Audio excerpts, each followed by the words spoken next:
السلام علیکم ورحمۃ اللہ وبرکاتہ۔ اعوذ باللہ من الشیطان الرجیم، بسم اللہ الرحمن الرحیم۔ یا ایھا الناس قد جاءتکم موعظۃ من ربکم وشفاء لما فی الصدور وہدی ورحمۃ للمؤمنین۔ سورہ یونس آیت نمبر 57۔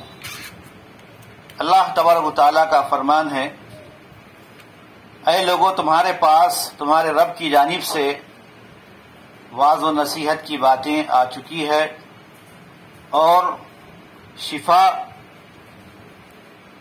ان تمام کے لیے جو دلوں میں بیماریاں ہیں، اور ہدایت ہے، رحمت ہے ایمان والوں کے لیے۔ محترم حاضرین، رقیہ شریعہ سے پہلے شرعی علاج کے اصول و ضوابط، شرعی علاج کا طریقہ اور کون سا علاج کرنا ناجائز ہے یا حرام ہے، اس تعلق سے چند ضروری باتیں آپ کی خدمت میں پیش کی جا رہی ہیں، امید کے غور سے سماعت کریں گے۔ محترم حاضرین، ہمیں یہ بات اچھی طرح معلوم ہونی چاہیے کہ اللہ تعالیٰ نے جو دین، جو طریقہ ہمارے لیے نازل کیا ہے وہ اسلام ہے، اور اسلام اللہ تعالیٰ کا پسندیدہ دین ہے۔ اللہ تعالیٰ نے ہی ہمارے لیے کتاب اور نبیوں کو مبعوث کیا۔ سب سے آخری نبی محمد مصطفیٰ صلی اللہ علیہ وسلم کے ذریعے سے آخری کتاب قرآن مجید سے رب العالمین نے دین کو مکمل فرما دیا ہے۔ اب دین میں کسی قسم کے اضافے کی اور کمی بیشی کی کوئی گنجائش نہیں ہے۔ دین اتنا ہی ہے جتنا اللہ تعالیٰ نے نازل کیا، اور جتنا اللہ کے نبی صلی اللہ علیہ وسلم نے بتایا اور جیسے بتایا اسی کا نام دین ہے۔ اس میں اضافہ کرنا، اس میں کمی بیشی کرنا، اس کا اختیار کسی کو نہیں ہے۔ لیکن ہم دیکھتے ہیں کہ معاشرے کے اندر لوگ دین سے دور ہونے کی ایک وجہ یہ بھی ہے کہ لوگوں کے پاس صحیح دین نہیں ہے، صحیح تعلیمات نہیں ہیں، جس کی وجہ سے وہ گمراہی کا شکار ہے، غلط فہمیوں میں مبتلا ہیں اور غلط طریقے سے وہ اپنی زندگی گزار رہے ہیں۔ اسی طرح بیماری کا معاملہ بھی ہے، جب بیمار پڑتے ہیں تو اس تعلق سے بھی لوگوں کے الگ الگ نظریات، الگ الگ خیالات ہوتے ہیں۔ کوئی تو جو ہے بیماری کے بارے میں، چاہے وہ کسی قسم کی بیماری ہو، اس پر یہ اعتقاد رکھتا ہے کہ فلاں کی وجہ سے فلاں کو بیماری آئی ہے، تو یہ بھی اعتقاد رکھنا غلط ہے۔ اللہ کے نبی صلی اللہ علیہ وسلم نے فرمایا، لا ادوا ولا طیرہ ولا حامہ ولا سفر، کسی کی بیماری کسی دوسرے کو نہیں لگتی، اور بیماریوں کا اتارنے والا بھی اللہ تعالیٰ ہی ہے، تو شفا اللہ ہی کے ہاتھ میں ہے، نہ ڈاکٹر کے پاس ہے، نہ عامل کے پاس ہے، اور نہ ہی کسی انسان کے پاس ہے۔ وَإِذَا مَرِضْتُ فَهُوَ يَشْفِينِ، یہی ہمارا عقیدہ ہونا چاہیے، جیسا کہ اللہ تعالیٰ نے قرآن میں حضرت ابراہیم علیہ السلام کا قول ذکر کیا کہ جب میں بیمار پڑتا ہوں تو اللہ تعالیٰ مجھے شفا دیتا ہے۔ تو شفا کا معاملہ صرف اللہ کے ہاتھ میں ہے۔ اس کی مدت کتنی ہوگی، کب تک آدمی بیمار رہے گا اور کب اسے شفا ملے گی، اللہ بہتر جانتا ہے۔ لیکن یہ بات یاد رہے کہ بیماری کا علاج کرنے کا شریعت میں حکم دیا گیا ہے۔ بیماری آنے کے بعد اس کا علاج کرنے کا شریعت میں حکم دیا گیا ہے، اور یہ خلاف شریعت نہیں ہے۔ اللہ کے نبی صلی اللہ علیہ وسلم خود بیماری میں علاج کرواتے تھے، دوا استعمال کرتے تھے، دعائیں پڑھتے تھے، اذکار پڑھتے تھے، اور آپ صلی اللہ علیہ وسلم نے اپنی امت کو یہی سکھلایا۔ جیسا کہ میں نے کل کے درس میں یہ بات کہی تھی کہ اللہ کے نبی صلی اللہ علیہ وسلم کے دونوں نواسے حضرت حسن اور حضرت حسین رضی اللہ عنہما کو نظر لگتی تھی، تو نبی صلی اللہ علیہ وسلم ان پر پڑھ کر اعوذکما بکلمات اللہ التامۃ من کل شیطان وہامہ ومن کل عین لامہ، یہ دعا پڑھ کر اللہ کے نبی صلی اللہ علیہ وسلم دم کیا کرتے تھے۔ یعنی نظر بد کا یہ علاج ہے جو اللہ کے نبی صلی اللہ علیہ وسلم نے ہمیں سکھایا ہے۔ اسی طرح علاج کے اور بھی بہت سارے اہم اصول ہیں۔ شرعی علاج ہم کرتے ہیں، جسے الرقیہ الشرعیہ کہتے ہیں، شرعی دم جسے کہا جاتا ہے۔ یہ شرعی علاج کرنا یہ بہت ہی مضبوط ہتھیار ہے۔ لوگ اس ہتھیار کو چھوڑ کر کیا کرتے ہیں، یا تو تعویذ لٹکاتے ہیں، یا ملاؤں کے چکر لگاتے ہیں، یا پھر کسی درگاہوں پر جا کر ماتھا ٹیکتے ہیں۔ تو یہ غیر شرعی علاج ہے، غیر شرعی طریقہ ہے، بلکہ شریعت میں یہ حرام ہے۔ تو جو شخص شرعی علاج کرتا ہے وہ بہت ہی مضبوط ہتھیار کو اختیار کرتا ہے، لہذا علاج کرنے والا یعنی جو معالج ہے اور جو عامل ہے اور جو مریض ہے دونوں کا اعتقاد صحیح ہو، یعنی علاج کرنے والے کا بھی اور جس کا وہ علاج کر رہا ہے دونوں کا عقیدہ صحیح ہونا چاہیے۔ صحیح عقیدے سے مراد کیا ہے؟ قرآن و حدیث اور صحابہ کرام کے منہج اور طریقے کے مطابق عقیدہ اور عمل ہو، یعنی ہماری زندگی اللہ کی طرف سے امانت ہے، اللہ کے ہاتھوں اللہ تعالیٰ نے ہم سب کو جو نعمت دی ہے، زندگی عطا کی ہے، یہ زندگی کی ہر سانسیں اللہ کی امانت ہے، اور اللہ تعالیٰ ہم سے قیامت کے دن باز پرس کرے گا زندگی ہم نے تمہیں دی تھی اس کا کیا استعمال کیا، ہم نے کیسے زندگی گزاری، شریعت کے مطابق گزاری یا اپنی طبیعت اور اپنی مزاج کے مطابق گزاری۔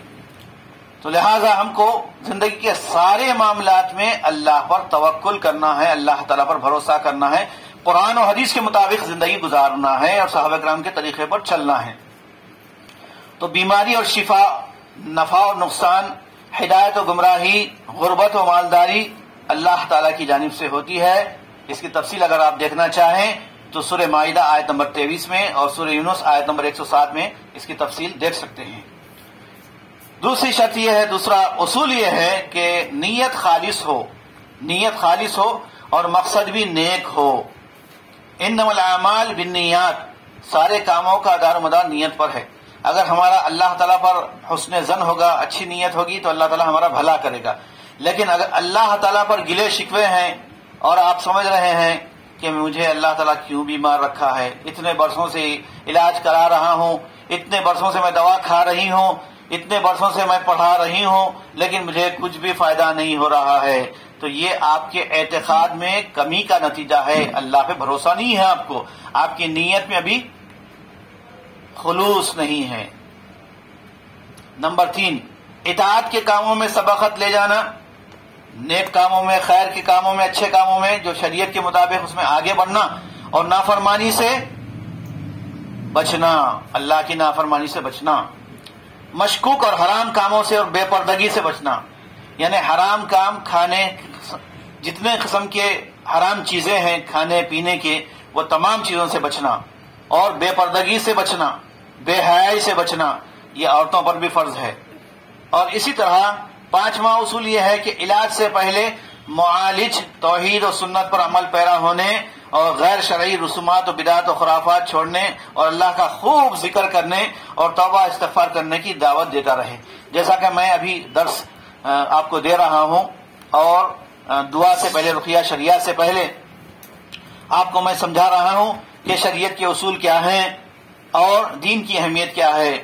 اسی طرح 6واں اصول علاج کا یہ ہے کہ مریض کے پوشیدہ امراض کو راز میں رکھیں اور پردہ پوشی کریں، یعنی کس کو کیا بیماری ہے، ایک کا علاج کر رہے ہیں تو اس کی بیماری کا، اس کا معاملہ اس کے ساتھ رہے گا، اس کے رشتہ داروں کو، اس کے دوست احباب کو، دوسروں کو نہیں بتایا جائے گا، یہ باتیں راز کی ہوتی ہیں، اس کو راز میں رکھنا چاہیے، اس کو فاش نہیں کرنا چاہیے۔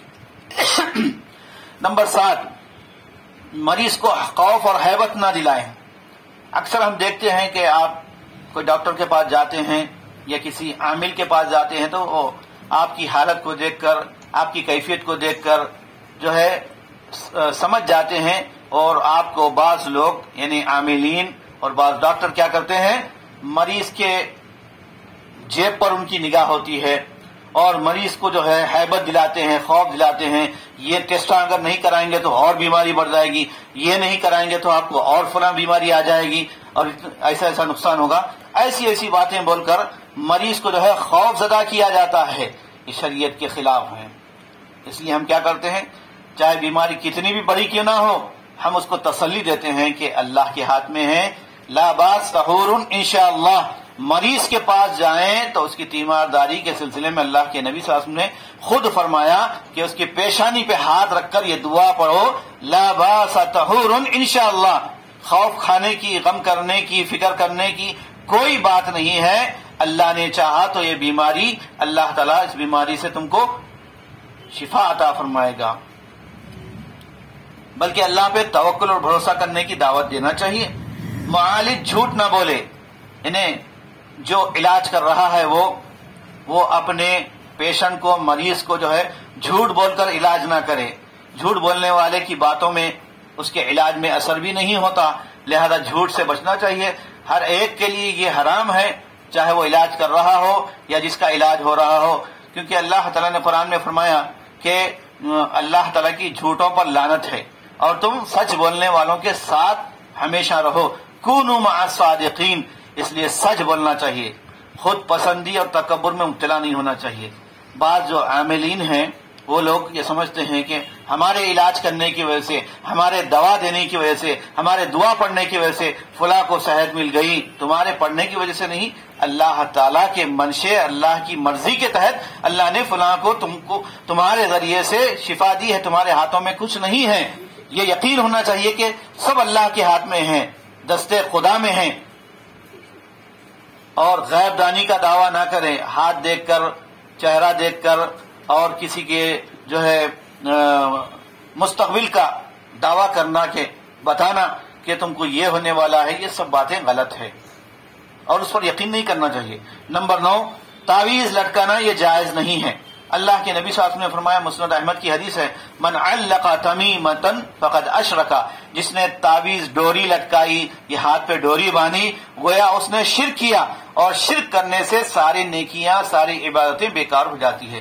لہذا ایسے کاموں سے، غیر شرعی کاموں سے بچنا چاہیے، اور جو کوئی نجومی کے پاس، یعنی غیب کا دعویٰ کرنے والے کے پاس جا کر اس کے پاس جائے اور اس سے کچھ پوچھے، تو اللہ کے نبی صلی اللہ علیہ وسلم نے فرمایا کہ اس کے 40 دن کی نمازیں قبول نہیں ہوتی۔ اگر آپ عبادت کر رہے ہیں تو 40 دن کی آپ کی نمازیں سب رائے گاہ ہو جاتی ہے۔ یہ باتوں کو ذہن میں رکھیے۔ 10 باتیں میں نے بتائی ہے شرعی علاج کے اصول کی۔ میں اللہ تعالیٰ سے دعا کرتا ہوں کہ اللہ تعالیٰ ہم سب کو دین و شریعت پر، کتاب و سنت پر عمل پیرا ہونے کی توفیق عطا فرمائے۔ ربنا آتنا فی الدنیا حسنہ وفی الآخرۃ حسنہ وقنا عذاب النار۔ ربنا تقبل منا انك انت السميع العليم وتب علينا انك انت التواب الرحيم۔ سبحان ربك رب العزة عما يصفون وسلام على المرسلين والحمد لله رب العالمين۔